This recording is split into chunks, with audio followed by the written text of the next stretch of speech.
nous prononcer sur quelques aspects de la vie politique nationale. Je commencerai mon propos par dénoncer, regretter et condamner fermement la barbarie de la gendarmerie nationale sous commandement du général Moussa Fall, habitué à ces comportements, sur les populations civiles de Taïba Ndiaye hier soir lors de mon passage dans cette localité dans le cadre du Nemmekou Tour. M. Moussa Fall, sous commandement d'Antoine Diome, est habitué des faits. Sa conception de la gendarmerie se résume à la brutalité extrême contre les civils. Tout prétexte est bon pour se livrer à des exactions. Ce qu'il fait n'a rien à voir avec le maintien de l'ordre. Et ces agissements sont des agissements criminels. Hier, beaucoup de jeunes de Taïba Ndiaye se sont retrouvés à l'hôpital avec des blessures très graves. Des jeunes désarmés qui, contrairement d'ailleurs aux manifestations qui peuvent exister à Dakar, non seulement n'ont pas manifesté, mais se limitaient à accueillir un leader politique, mais nous étions dans des contrées qui ne sont pas habituées au contact avec les forces de l'ordre. Ce qui fait que, malgré la supériorité numérique, ces jeunes ne sont pas battus contre ces gendarmes. Mais quand vous entendez un commandant donner des instructions, des ordres, en disant même s'ils se retirent, tirer sur eux, on n'est plus dans le maintien de l'ordre.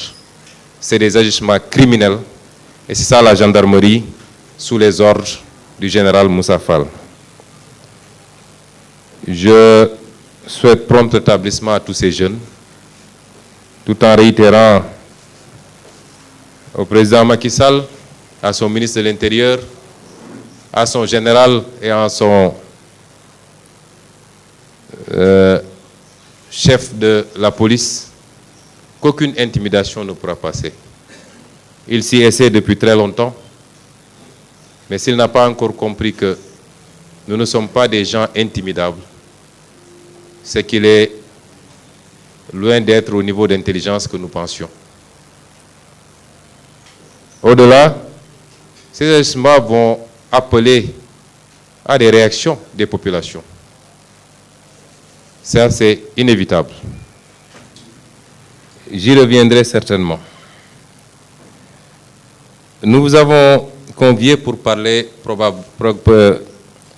principalement de deux séries de problèmes. Le premier est lié aux farces judiciaires en cours, avec un enchaînement inédit que jamais on a vu au Sénégal et peut-être nulle part dans un pays qui se réclame démocratique. Et la seconde série est liée à ce débat, s'il en est, sur le dialogue national. Pour le premier volet, évidemment, mon propos se transformera en un diagnostic, en un audit. Quelqu'un a parlé d'audit hier, mais beaucoup plus à une mise à nu d'un comportement inadmissible de ce qu'il est convenu d'appeler la justice sénégalaise ou un petit pan de la justice sénégalaise. Parce que, comme j'ai l'habitude de le dire, l'affaire ne sort pas d'une dizaine de magistrats. Le procureur, Abdou Karim Diop, le procureur général, M. Ibrahima Bahoum, de manière générale le parquet, des juges d'instruction, notamment du premier et du deuxième cabinet, Parce que la stratégie de Macky Sall, c'est de créer des dossiers, d'instruire le parquet. Ce que je veux que les Sénégalais comprennent, c'est que le parquet, c'est Macky Sall.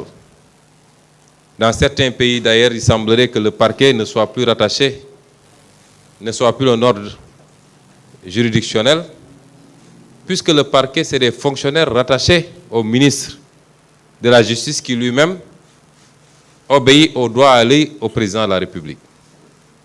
Donc le parquet n'a aucune forme d'indépendance. Tous les gens qui ont été arrêtés aujourd'hui, placés sous mandat de dépôt, je veux que les Sénégalais comprennent que c'est Macky Sall qui les a immédiatement, personnellement arrêtés et placés sous mandat de dépôt. Qu'ils soient journalistes, acteurs politiques, société civile, en tout cas toutes les voix discordantes qui sont aujourd'hui entre les mains de la justice, il faut comprendre que c'est directement l'œuvre de Macky Sall. La stratégie, c'est quoi? C'est d'arrêter en masse, et puisqu'ils n'ont pas confiance à 100% que les juges vont suivre, de retarder au plus tard possible la présentation des prévenus devant un juge. Et c'est pourquoi soit on les met sous mandat de dépôt et on laisse pourrir pendant des mois, soit on les met sous contrôle judiciaire, ou alors, comme El Malick Ndiaye ici présent, on leur met un bracelet électronique.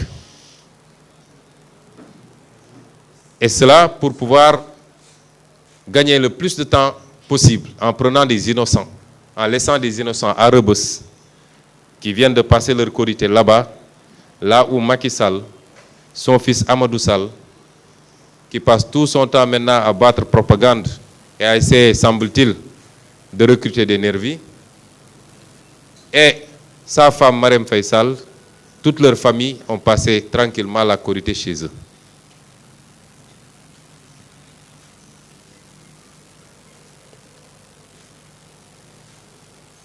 Une fois que la procédure est lancée, la seconde phase pour Macky Sall, c'est de se donner les moyens de trouver impérativement des juges suffisamment dociles, suffisamment couchés pour accepter de finir la sale besogne en prononçant des condamnations. Et vous comprendrez pourquoi cette frénésie dans les affectations des juges ces derniers temps. Il y a à peine 2 mois, il a procédé à un vaste mouvement en passant par les consultations à domicile. Et il y a à peine 1 semaine, il a procédé encore à des mouvements.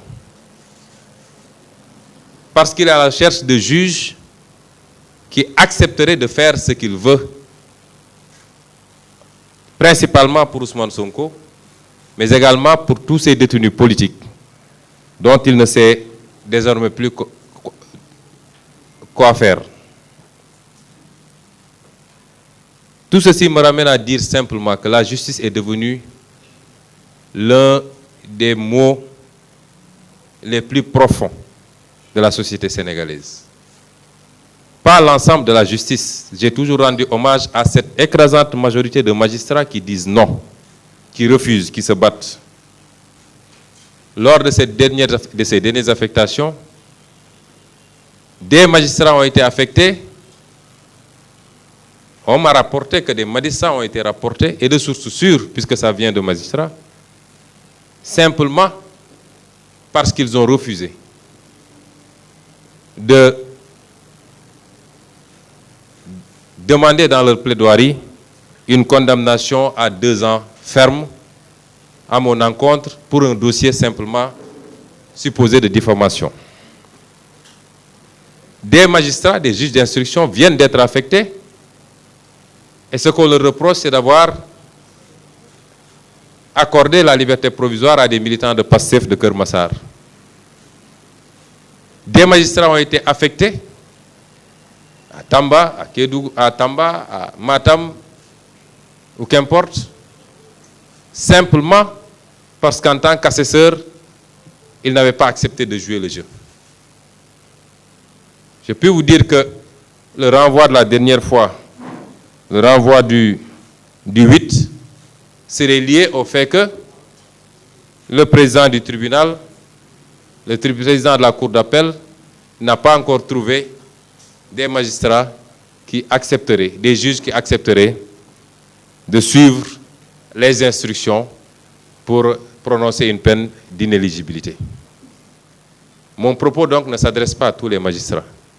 Je vous ai dit qu'aujourd'hui, c'est quelques postes au niveau des parquets, au niveau du cabinet d'instruction, au niveau de la Cour suprême et du Conseil constitutionnel qui risquent de mettre ce pays à feu et à sang.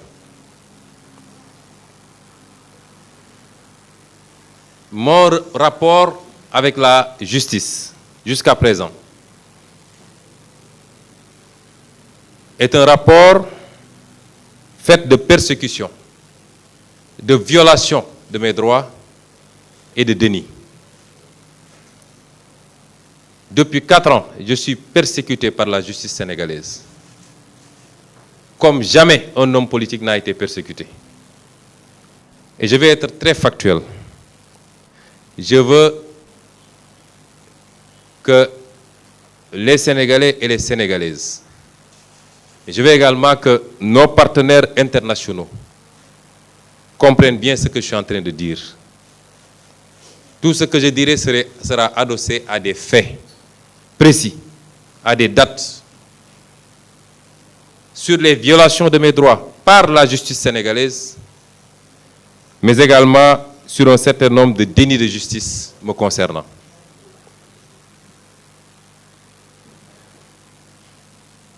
Vous vous rappelez dans quelles conditions j'ai été radié de la fonction publique en 2016, sans que mes droits élémentaires n'aient été respectés. L'on m'a refusé même le droit de me faire assister par des conseils tels que prévus par la loi, pour être auditionné par une commission. C'était la première grande violation et qui a été validée par la Cour suprême quand on l'a saisie.